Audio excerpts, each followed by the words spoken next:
family. The president of Israel has made a major statement on Israel standing for the rights of Christians. It's time for The Line of Fire with your host, biblical scholar and cultural commentator, Dr. Michael Brown. Your voice for moral sanity and spiritual clarity. Call 866-34-TRUTH to get on The Line of Fire. And now, here's your host, Dr. Michael Brown. Welcome to The Line of Fire. Shalom, shalom. This is Michael Brown from Coeur d'Alene, Idaho. Coming your way live again today. We're audio only for those watching, as you've noticed. Audio only yesterday and today.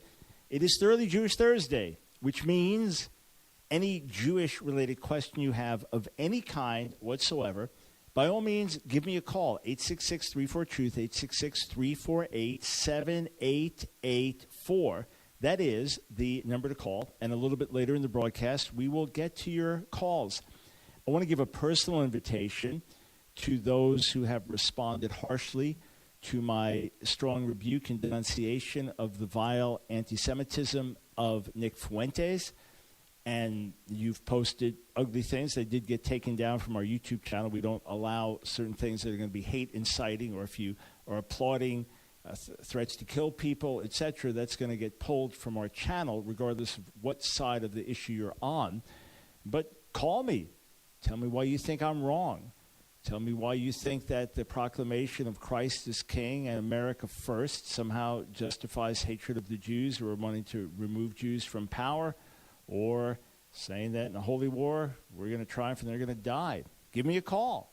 Or if you're one of the many Hebrew Israelites that post on our YouTube channel warning me, white man, Esau, you're coming down, the awakening is here, your fate is sealed, enlighten us.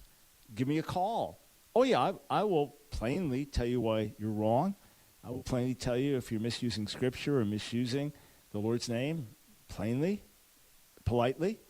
But I give you the opportunity to call. If you are a Jewish person and you're listening and you don't believe Jesus is the Messiah and you think I'm deceived in believing this, give me a call. 866-348-7884, or just anybody else, a fellow believer, and you got a question about anything Jewish related.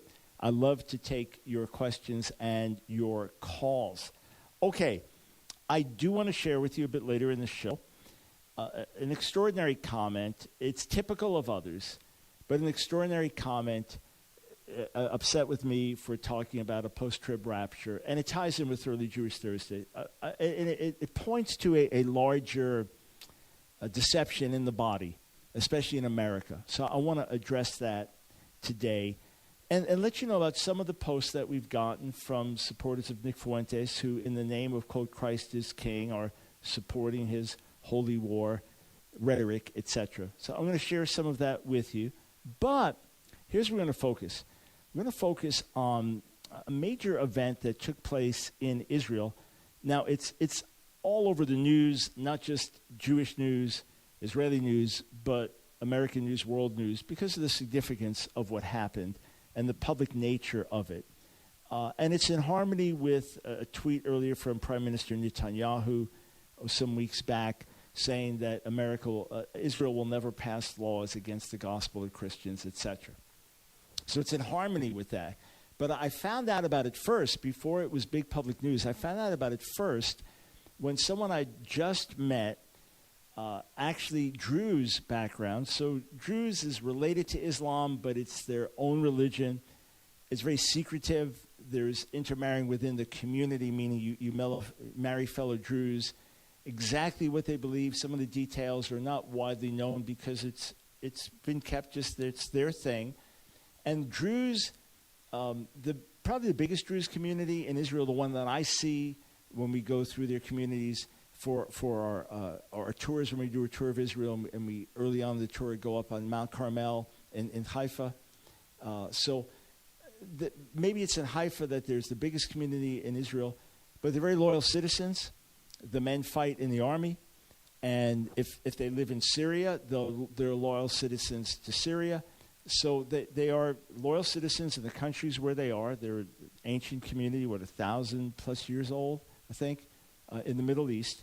So it was actually a new Druze acquaintance that I'd met that sent me this article talking about diversity in Israel and supporting religious freedoms in Israel. So here's the deal.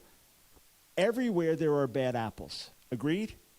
You have bad apples in the Catholic Church. You have bad apples in the Protestant Church. You have bad apples who are secular Jews. You have bad apples who are religious Jews. You have bad apples who are Muslims, who are Hindus. You have bad apples who are atheists, who are identify as LGBTQ. You have every group has bad apples. And some ideologies and theologies encourage bad behavior and justify bad behavior, but we know it's everywhere. And when a certain group comes to power, more of the bad apples surface because now they're empowered, now they could do what they want to do. So this is everywhere. And in Israel, from its founding, there was a view of religious tolerance. So on the one hand, Orthodox Jews were given power over certain religious things in the country, certain civil things like marriage. It's like, okay, you run that, and you oversee your own communities, and then the rest of the nation is going to run as it runs. For example, the biblical calendar is the calendar of Israel, and you know, if a hotel wants your approval, they have to get kosher certification if they serve meals and all of that.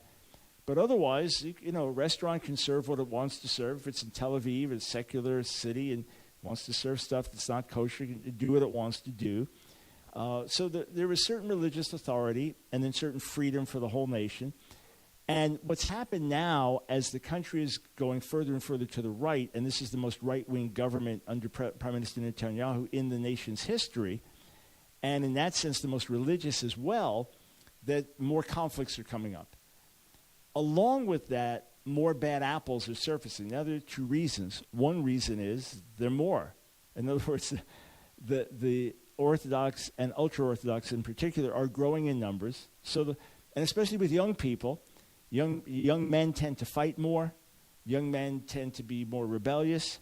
So you get bad apples with the young men, and now you have more of them, and now you have some of your people in power, like people like Ben Gvir, that would be considered a bad apple by much of the society. I mean, we've addressed this before, but there was an ultra-Orthodox Jewish terrorist, a man involved in trying to kill other people in the name of religion, in the name of God, a Jewish terrorist. And Ben Gvir was his defense attorney. Now he has a high position in the Netanyahu government.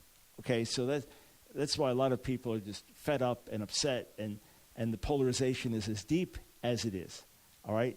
I'm sure Ben Gvir has some good qualities as well, but the bad are pretty frightening. And some of his views would be ultra-nationalist and so on. His vision for Israel is not my vision for Israel. And it's not the vision of most people that I know in Israel. So that's the situation. So there have been, I'm just giving you the background, there have been more attacks on churches, vandalizing, different things like that, threatening statements made by the ultra-Orthodox. Now, again, it's a fraction of the population, but they are bad apples, and they are representative of some of their community, and their actions are despicable. And, of course, they hate people like me and despise people like me and would do what they could to stop people like me. And I have no doubt that some of them would be violent. If I was engaged in actively trying to reach Jewish people in a certain way, some of them would be violent because there are bad apples. And as I said, there are bad apples everywhere in every group. But as you have more of them numerically and as you have more in government power that either look the other way or share the ideology, or at least in the past shared the ideology, then you're going to have more open and overt acts. Now, the situation of Messianic Jews within the land is more complex and controversial. When you are an outward Christian, so in other words, you're identifying as a Christian. You're not saying, Ani Yehudi Mashiach, I'm a Messianic Jew, but Ani Nosri, I'm a Christian. And you are, say, part of the Catholic Church or the Greek Orthodox Church in Israel. Then from day one, that's been protected. That's been understood. There were less than probably 15 Messianic Jews that were known in Israel at the founding of the nation. It just was not an issue. So now as they've grown in numbers to maybe as many as 30,000, and they've been involved in every area of society for years, and some of them have become well-known within the society. So the question of how you treat Messianic Jews, Messianic congregations, That's come up more and more. And your average Israeli is just going to be tolerant, whatever. Are they citizens? Yeah. Their kids fight in the IDF? Yeah. They're good people? Yeah. So who cares if they believe in Jesus or not? That's not going to be the issue to your average Israeli. To the religious, it's a big issue. But I'm not even talking about that. I'm not talking about treatment of Messianic Jews. I'm talking about treatment of those who outwardly profess Christianity so that you are known as a Christian. You're a Christian leader. You have a Catholic school. You have a monastery, etc. You have a traditional church. Israel has always been very clear, your rights being protected and the rights of Muslims being protected. You're a Muslim. You're not a terrorist out to hurt us or kill us. By all means, you have access to your places of worship. By all means, we will protect them from others. By all means, you have absolute freedom of religion here. So this, and you can proselytize. That's not, as long as it's not to minors, right? So that is how Israel exists, and it has. But now the acts of violence are increasing. You have some of the violent settler movements. So they are nationalistic and they are religious, and they've attacked Palestinians. It's unjustified. It's absolutely wrong. It must be opposed. It must be stopped. And some of them have attacked churches and things like that. So it's ugly. It's wrong. It's anti-Israel. It is anti the spirit of Israel. And as a friend of Israel, I say this. Where Israel does wrong, I say it. It's not hard for me to do that. So here's what happens now. It's become enough of an issue that the president of Israel, so he's not the prime minister, he doesn't run the country, but it's a very high figurehead position. There is a lot of weight that it carries. So it's figurehead in terms of governmental authority, but carries a lot of weight. So here's a report, August 9th, JNS, Jewish News Service. Israeli President Isaac Herzog on Wednesday condemned recent hate crimes against Christians in the Holy Land and pledged to uproot the phenomenon. Herzog's remarks came after a spate of attacks against Christians by Jewish extremists and follow a meeting. Now, this is Jewish reporting on this, calling them Jewish extremists, and follow a meeting the Jerusalem police chief held with Christian leaders in the capital to discuss security and cooperation, say, hey, come and meet with us and talk, because we're not happy with this. Quote, this is Herzog during a visit to the Stella Maris Monastery in Haifa, which had been targeted by several attacks. Quote, we must respect the members of all religions. We have committed to do this since the dawn of our existence. This is the most basic commandment of love your neighbor as yourself. That is the official stance of the president and the nation. The extremists must be called out. We'll be right back.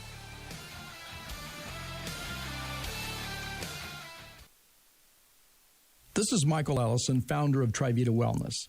I'm always thrilled to offer a new product from Trivita that is science-supported with equivalent doses per serving that follows the science. And that is true of our KSM 66 ashwagandha with its protective process from farm to manufacturing plant.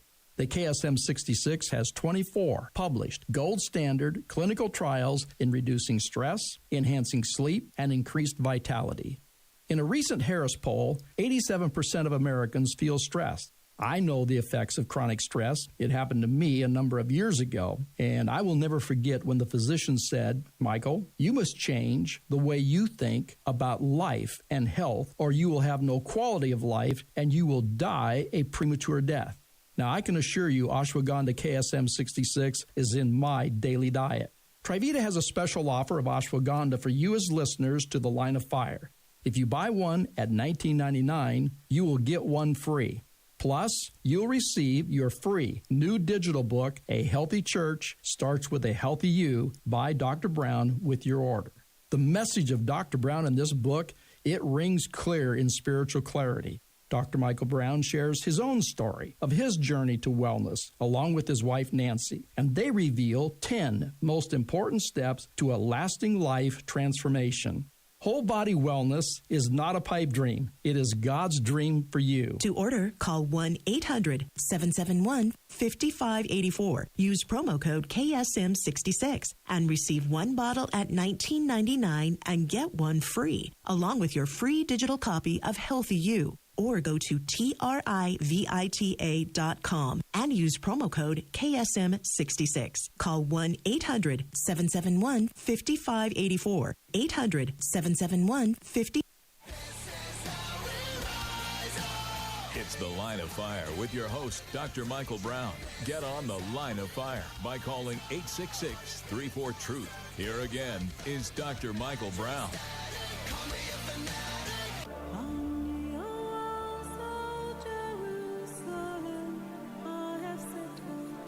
Welcome back to Thoroughly Jewish Thursday. I'm going to the phone shortly, so if you want to get in, this is a great time to call, 866-34-TRUTH. Yeah, I told you yesterday that before the show I was talking to two brothers that I had met while ministering here in Idaho at this leaders conference, and I'm preaching to them about healthy living, healthy diet, and all of that, and diets don't work, got to transform your life and your relationship to food. And just before radio, now literally right before radio, was meeting with another brother, a pastor, and he said, I read your book, Breaking the Stronghold of Food, and I said, obviously respond, it didn't work. And I said, look, I know it's hard. It's very hard to change your lifestyle. It took me 59 years to get it right. People say, Dr. Brown, you're so disciplined. Well, it took me 59 years. How disciplined is that to get this right? So Nancy and I have written a mini book now that with any order with our friends at Trivita, you get as a free digital download. I think it'll really inspire you. I think it could be the fuel to help ignite a healthy lifestyle change. And tell you, forget about dieting, forget about fad diet, this and that. A healthy lifestyle change. You might be thin, right, but unhealthy. You in terms of your lifestyle, you might be very heavy, and it shows even more. But boy, is it worth it taking the steps. So when you call our friends at Trivita and check out the latest special offers, if you're interested in this, 800-771-5584.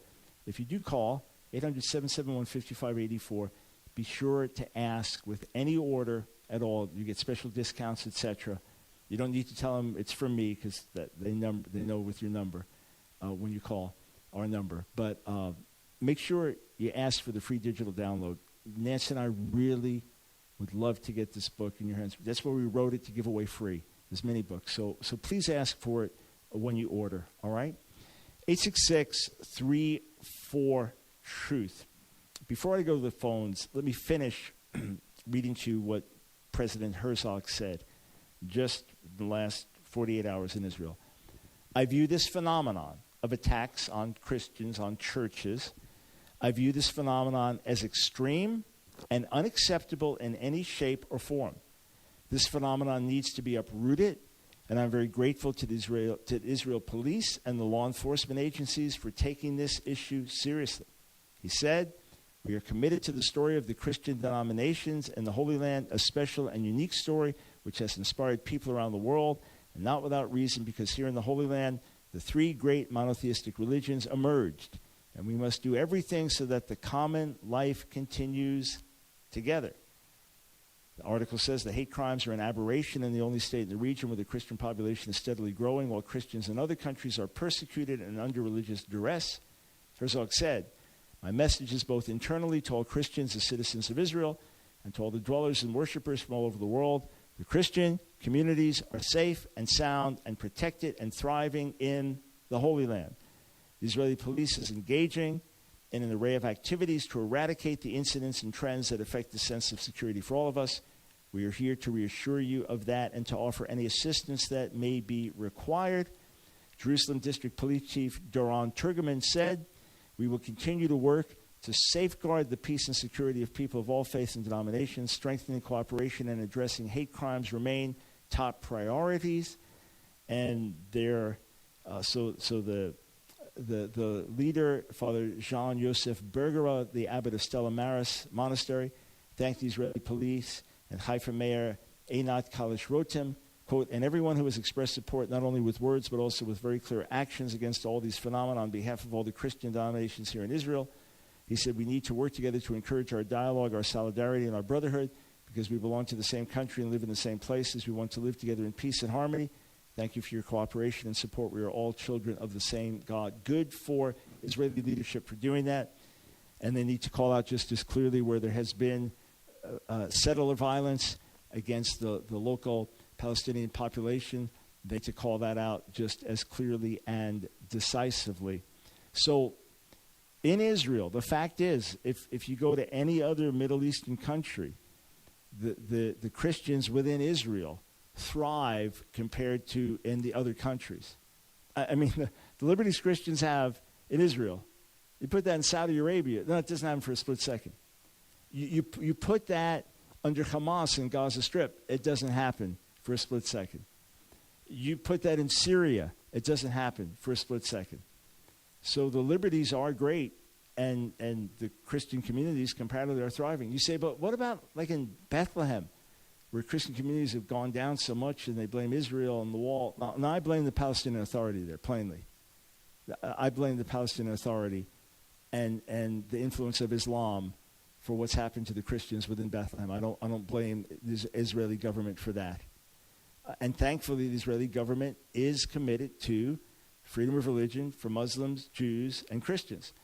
Again, the status of Messianic Jews within society becomes more complex because they're there as Jews and they're followers of Yeshua, the Messiah. But good for Israel doing this. And it is expressive of who Israel is. It is absolutely expressive of who Israel is. And I appreciate that. Now, what happens if the government continues to get more right-wing? Will these liberties persist? I certainly hope so. I believe it's important to the core of Israel's being to act like this and even say this is what Judaism would do. It would give freedom for Christians to be Christians and Muslims to be Muslims. And maybe there'd be more pushback against proselytizing in the future. But Israel's clearly said under Netanyahu that there'll be no law passed against Christians. So no law passed that you can't preach or anything like that. If the nation continues to go more and more right-wing, more and more religious, we shall see where it goes. We shall see. But for right now and for the foreseeable future, well done, and I deeply appreciate that. All right, we go to the phones. Let's start in Burlington, Pennsylvania. Welcome to the Line of Fire, Greg. Thanks for calling.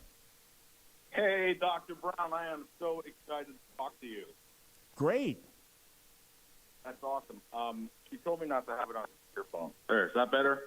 If you're talking right in the phone, that's what we need. Yes, sir. All right. Hey, I am so excited I called on Thoroughly Jewish Thursday because I am very pro-Israel. I've been there many, many times. You were just talking about Bethlehem. Sometimes we go to Bethlehem, we just drive right in, and sometimes we get searched. It's, it's a great place. A lot of good Christians there. So anyway, I'm so excited to talk to you. I'm not sure where to even start, right? Can you hear me okay? I can hear you. Yeah, we'll start somewhere and we'll go from there. Thank you, Greg. All right. So you're at a leadership conference. It's Thoroughly Jewish Thursday. Tell me my first question, and you can shut me off when I'm out of questions. But my first question is, what's the most powerful Torah passage on leadership development, in your opinion? That's the first time someone asked me that question in that way. So there are many lessons from Torah in terms of growth as a leader, and say what Joseph went through in prison and being raised up and the purging that must have taken place in his own life. But to me, it would be the counsel of Jethro to Moses. So in Exodus 18, and then some of this reiterated in Deuteronomy 1, that Moses, you're going to wear yourself out. That the people come to you day and night with their legal questions and their spiritual questions. They come to you day and night, and they're going to wear you out in the process. You're not going to be able to lead the nation, so you need to appoint other leaders to carry some of the burden. That, to me, would be the most important passage in the Torah in terms of delegation and doing what God's called you to do most uniquely and empowering others to do what they can do well. And then that ties in with Numbers 11, where God took from the spirit that was on Moses and put it on the 70 elders, part of this carrying the burden. But notice that the spirit being shared with the others did not diminish the anointing on his own life. If God's called you and anointed you, and you empower others, it's not going to diminish the anointing and grace in your own life. All right, take a shot at another question on the other side of the break, and then Evan, Dr. Lamont, stay with us. You're next. Hey, friends, Dr. Michael Brown here. Do you remember when people thought I was crazy when I said it's not too late for America, that God can still do something in our country, that there is going to be a pushback, a gospel-based moral and cultural revolution? And do you remember when people thought that you were crazy because you felt the same way, because you believed what I was saying and already felt it in your heart? Well, friends, that pushback is here. The gospel-based moral and cultural revolution we've been talking about for 25 years is unfolding. And we are right in the thick of it. And the Line of Fire broadcast is divinely positioned for such a time as this. Friends, you would be so gratified and blessed as I hear, if you could hear what I hear, testimony after testimony as leaders, young people, old people, moms, dads, students, people from all backgrounds come up to me and say, Dr. Brown, you're providing a template for us. You're providing a blueprint for us. You're showing us how to do this, how to have hearts of compassion, backbones of steel. But friends, it's a joint effort. We do this together. And with your support, we can amplify this broadcast around the nation and amplify this voice to shake the nation. Join our support team today. Become a torchbearer with $1 or more per day. Here's the number to call to sign up. 800-538-5275. That's 800-538-5275. Or go to AskDrBrown.org, AskDrBrown.org, and become a monthly supporter. Click on Donate Monthly Support. I want to immediately give you 2 classic books, Compassionate Father or Consuming Fire, Who is the God of the Old Testament, and Revolution, which will really show you what it means to be a Jesus follower today. Plus, you get free access to our online classes and so much more. Sign up today. Ask Dr. Brown. It's The Line of Fire with your host, Dr. Michael Brown. Get on The Line of Fire by calling 866-34-TRUTH. Here again is Dr. Michael Brown.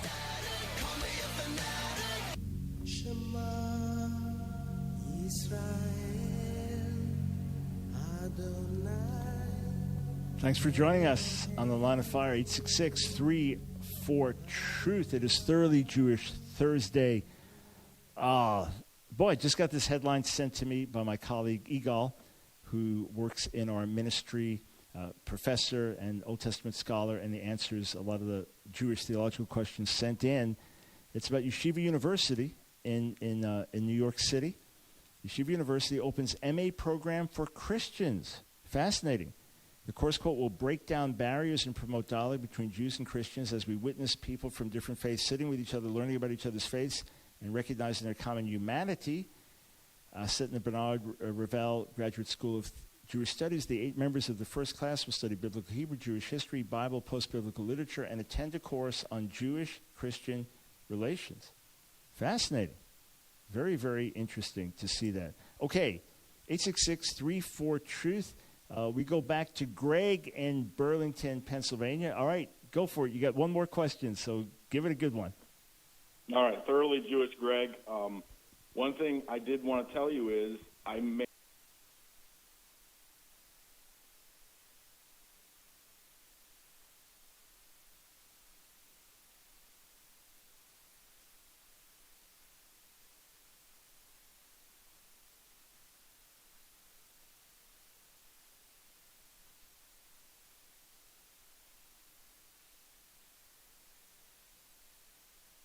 mailed you a copy of my book, and I'm not.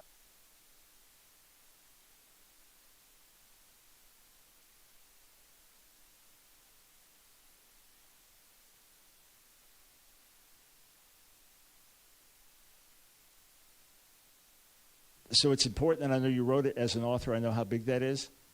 But just so you don't think I'm being rude, we have maybe half a room full of stacks of books that I'm asked to look at. So I'll do my best. But don't feel rejected if we don't get right back to you, okay?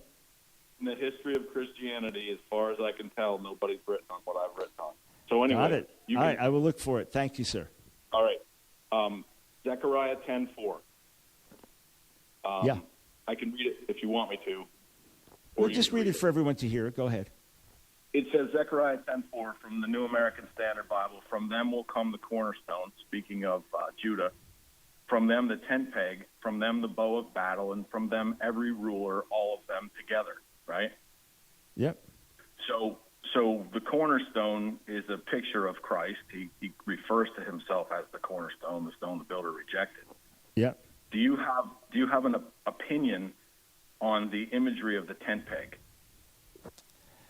Not a strong one. I haven't focused on. I'm going through Zechariah again right now, putting together some study notes for it, and I should be into that in the next week.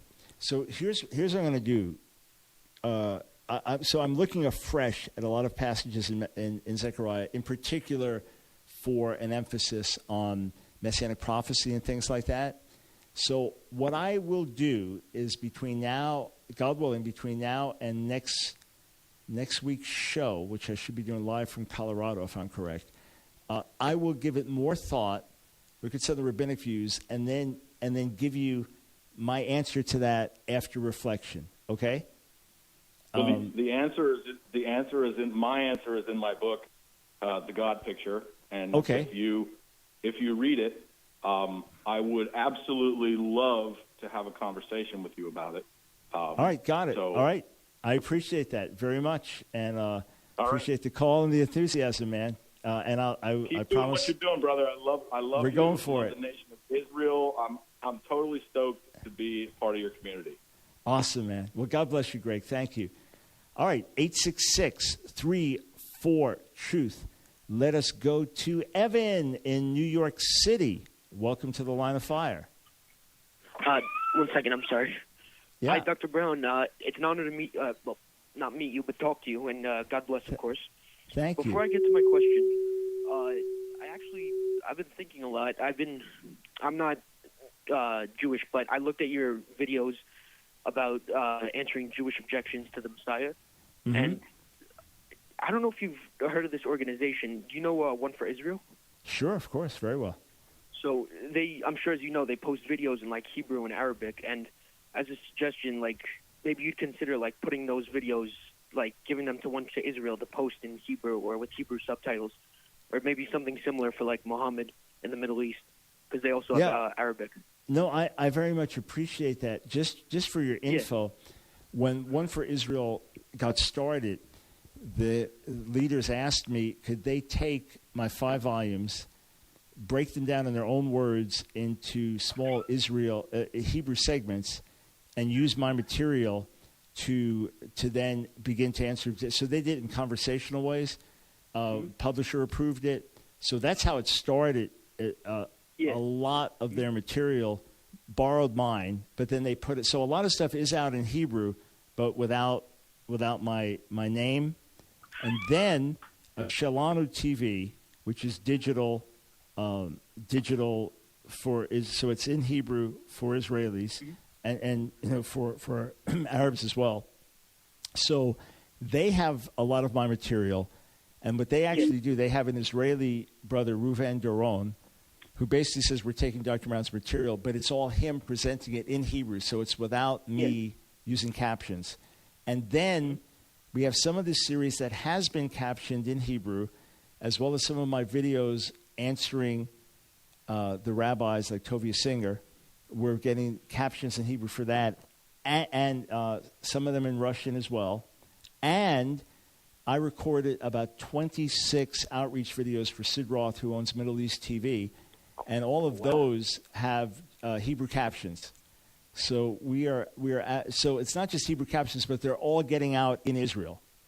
So I understand. So thank you for the encouragement. And I apologize. Like if this, no, don't apologize. Tell you how to do your job. No, it's a compliment. You feel it's important. No reason. All I wanted to tell you was we're with you 1,000,000%. Absolutely, totally with you, and doing our best to do this very thing. So thank you for the recommendation. Yes, sir. And perhaps like a video or two about Muhammad, like for the Middle East, if you have the time. Got it. All clear. But regarding my question, I've been speaking to some of my Jewish friends, and a lot of them seem to claim that the gospel was like messianic prophecies were edited to make it look like Christ was the Messiah. Is that what's your take on that? Well, that's the claim, but of course it's totally false. Number one, how do you edit something to speak of someone's resurrection from the dead? How do you make that happen? Or prophecies that say he'd be rejected by his own people but become a light of the nations and followed all around the world. How do you edit something to make that happen, right? In other words, God has to do it for that even to happen. So that's the first thing. The second thing is that all you have to do is go back and look at the prophecies. In other words, okay, tell them, read it in your Hebrew Bible. Read Isaiah 53 in your Hebrew Bible. Who's that sound like? Who's that talking about? Nobody's editing it. Read it right out of your Hebrew Bible. Read Zechariah 12 right out of your Hebrew Bible. Look at the words, in verse 10. And look at the they. Who is the they, the they, the they? Who is it that they pierced? Who are they mourning over? Who is that? Psalm 22, Psalm of David and his suffering, but who does it prefigure? So read it in your Hebrew Bible and tell me who that sounds like. And just go through prophecy after prophecy like that. Now, what will happen in the New Testament is they have insight into the meaning of it, right? And that's what they're pointing out. In other words, after the fact, you look back, it's like, oh, the thing, hindsight is 20/20. So you're watching a sports event and you're not seeing let's say it's a boxing match, you're not noticing the guy keeps dropping his left hand, he keeps dropping, and then suddenly gets knocked out. It seemed to be out of the blue. The right hand knocked him out, but then you go back and watch it like, now I see it. It's been clear from round one. He was letting his hand down when he threw this punch. So you go back and read the Hebrew Bible after Jesus rose from the dead. It's like, how did we miss this? How did we not see this? We were going to reject him. He was going to suffer a criminal's death. He was going to rise from the dead. It's all there. Now, here's the other thing that your friends probably don't know, is that the New Testament is first century Jewish literature. And most of it must be interpreted against that backdrop. Now, when Paul's writing to the Corinthians, obviously there's a Greek background and things like that. But when Matthew's writing, he's writing as a first century Jew. And he's writing in ways that are rabbinic. In other words, that the same patterns that you see in Jewish thought and Jewish writings, in the Talmud, in the Midrash, you find here in the New Testament. So the rabbinic writings are constantly pulling out parts of verses, words, and finding meaning in them. So, for example, in Matthew 2, Matthew quotes from Hosea 11:1, out of Egypt I called my son, right? Mm-hmm. And so you know the story, that Yeshua and his Joseph and Miriam go down into Egypt, and then when it's safe for them to come back, angel of the Lord says, go back, and that fulfills the prophecy, out of Egypt I've called my son. Well, hang on. Matthew just pulled that out of context. Matthew just twisted it. Matthew did what your friends are accusing of.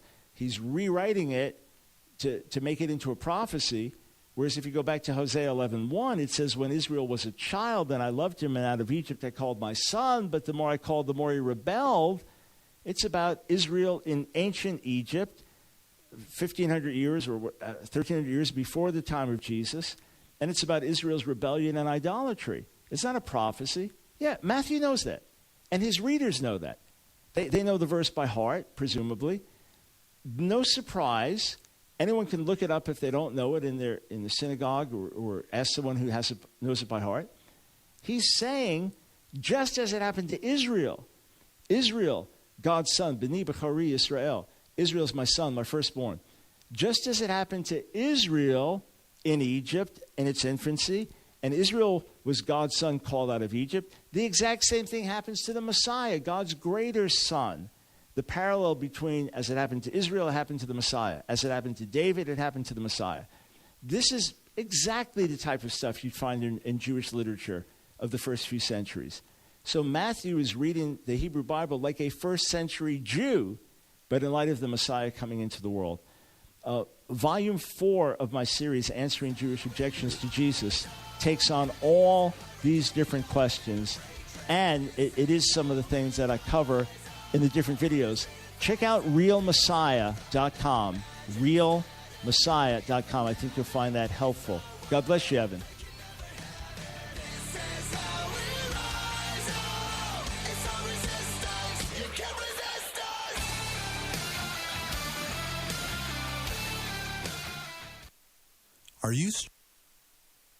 Are you stressed and searching for a natural way to restore balance in your life? Look no further. Introducing Trivita's Ashwagandha KSM 66, nature's science-supported secret to inner harmony and well-being. I'm Dr. Paul Burnett, a board-certified doctor of holistic health and director of wellness services at Trivita. I want you to know that Trivita's Ashwagandha KSM 66 is not just ashwagandha. Ashwagandha KSM 66 undergoes a rigorous formulation process and has 22 gold standard clinical trials.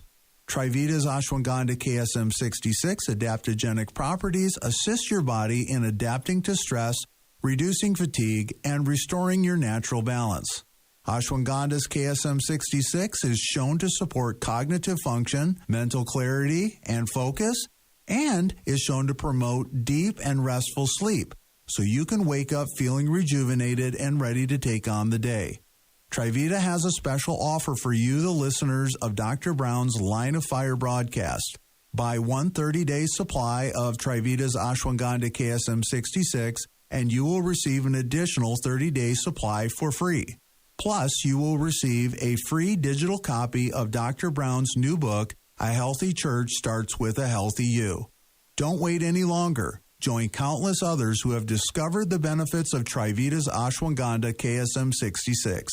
To order, call 1-800-771-5584. Use promo code KSM66 and receive one bottle at $19.99 and get one free, along with your free digital copy of Healthy You. Or go to TRIVITA.com and use promo code KSM66. Call 1-800-771-5584. 800-771-5584. It's The Line of Fire with your host, Dr. Michael Brown. Get on The Line of Fire by calling 866-34-TRUTH. Here again is Dr. Michael Brown.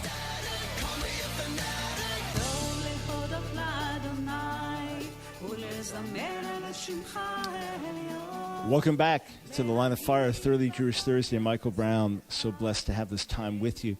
Before we get right back to the phones, so Nick Fuentes, rightly called white supremacist, came to national prominence when he had dinner as a guest of Kanye West with President Trump last year. End of last year, President Trump said, I had no idea who the guy was. Kanye West said President Trump was really impressed with him. God knows what happened. In any case, we talked about that previously. I played a clip from him, really ugly clip, denounced it publicly. His clips got a lot of attention in the Jewish world and wider. So then we pulled that from the show and just put it out as a separate video. So that's gotten a lot more attention. We're just a short 4-minute video. But what's really striking is some of the responses to it. And, let's just see here. He's calling for a Christian holy war in the end. Quote, we are going to win, and they mean Jews. Others who oppose are going to die.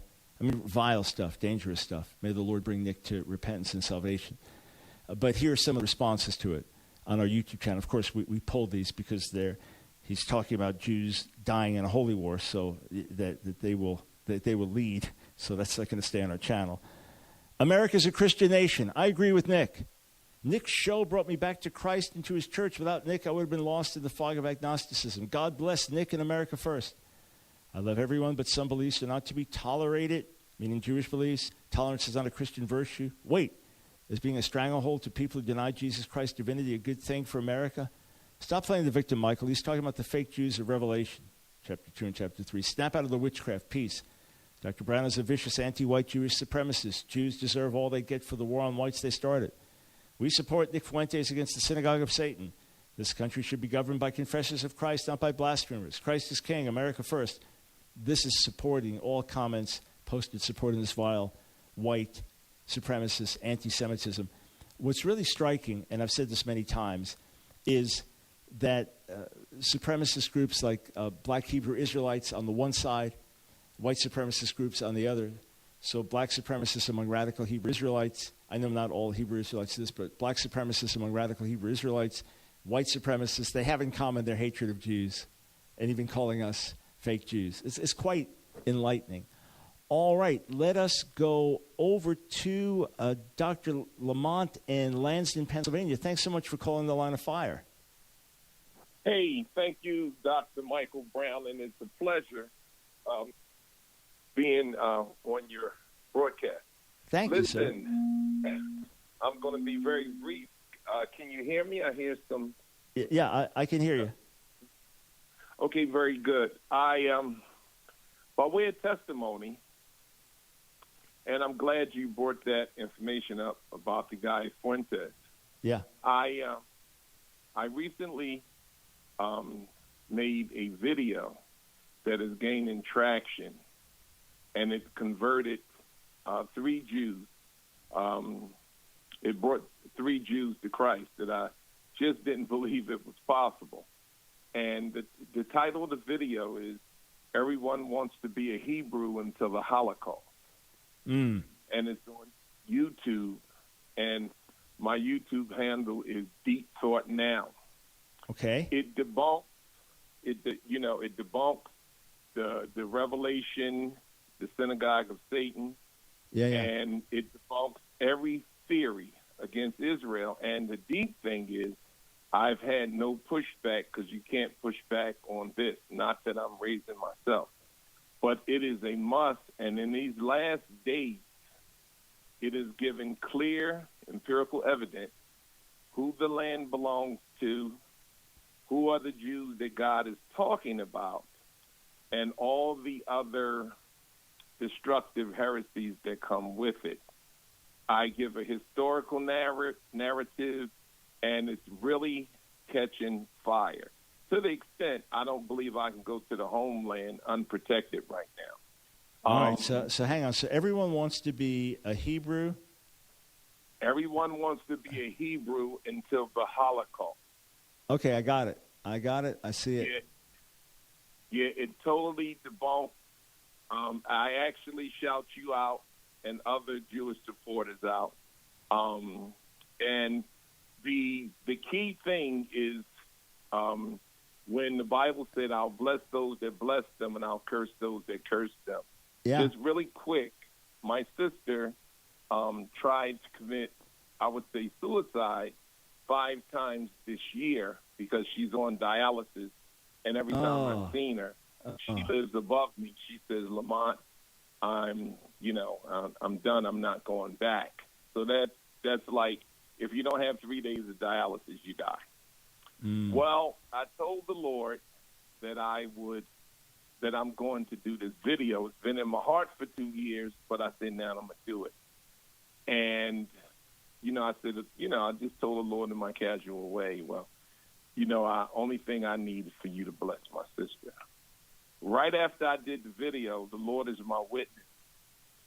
Temple Hospital called my sister 2:30 in the morning and said, "Sarah, come get your kidney."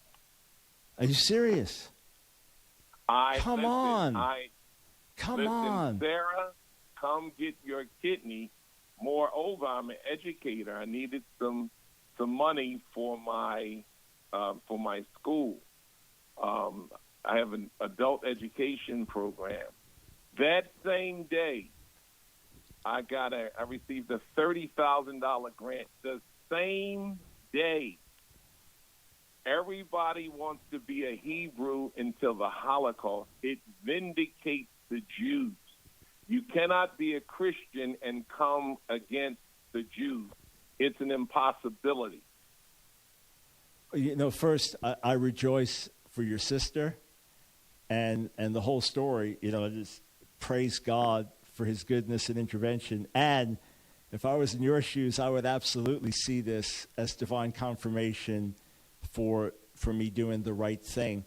When I had the debate with Guerrilla Hebrew, it is one of the points that I made, is that I didn't see anybody on the streets during the Holocaust yelling, "We're the real Jews.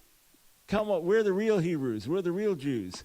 So I certainly recognize that there is some Israelite Jewish blood among certain African Americans and people in Africa. I'm not denying that, and said for years they're black Jews, white Jews. We come in all colors and stripes, and the original Israelites weren't white. So, got to say all that. But the whole idea, one way that you can trace Jews through history is it hasn't been popular to be Jewish. It would it'd be like during the days of slavery to someone come out to say, well, enslave me. Go ahead and enslave me. No, nobody would do that. So Jews have suffered as being Jews, and that's part of the way you can trace our history. Like, we've been kicked out here, we've been hated here because we were Jews and we didn't go along with this or with this or with that. And the whole idea of we're the real Israelite, we're the real Hebrews, we're the real Jews. Now, again, some, they do have a heritage that goes back, but just the general proclamation, or you get these white supremacists with Christian identity, we're the real Israel. Well, nobody's shouting that out when the Holocaust comes. So I'm just meeting you over the phone. I haven't seen the video, but I love the title. I absolutely love the title. Dr. Brown, thank you. Hold 1 second. I heard you tell the other call, I believe his name was Greg, that you're busy and you can't get to this, but God is my witness. Everything you're saying, it debunks it. One of the questions was the 9th of Av. Yeah, Why is it on the 9th of Av something very draconian happened to the Jews, and nobody is saying we're the Jews? Why is it when Hitler was persecuting the Jews, nobody was saying, hey, they're not the Jews, we're the Jews? Why is it when a Palestinian commit jihad and fatwa against the Jews, they don't go to the black Israelites? So that video is real. I'm not trying to gain notoriety or anything like that. I was just born with a burden on my heart for Israel. Well, you know what? Let me just say this. I'm only jumping in because time is short as we come to the end of the hour. So I'm looking at the video. I pulled it up in front of me. I can't watch it right now, obviously. But so you're an African American brother, right? I'm African American. Right. So the reason I said it is because for whatever reason, when I first started going to visiting Black Pentecostal churches with a black friend of mine from college, I found this tremendous sense of, it's an unusual sense of solidarity that I felt. So not just the solidarity you have with being their brothers and sisters, but I felt there's something like there's a soul, there's kind of we're both people that come through suffering. We're both peoples that were freed slaves that have often been a despised minority. And you get something. It's just like, a guy that's raised in the suburbs who's wealthy. It's hard for him to sing the blues the way someone from Mississippi sang the blues. It's just there's certain things that they're in your blood. So I always felt that. And when I had a confrontation, sir, with Hebrew Israelites in the streets of New York City in the early 1990s, and they were shouting, "Death to the white man, death to America," the crowd, I said, we're going to need each other. We're going to be at the bottom of the barrel one day, and we're going to need each other. So let us come together for God's purposes, and yes, for the true Israel. I'm going to do my best to try to watch that video. God bless you, friends.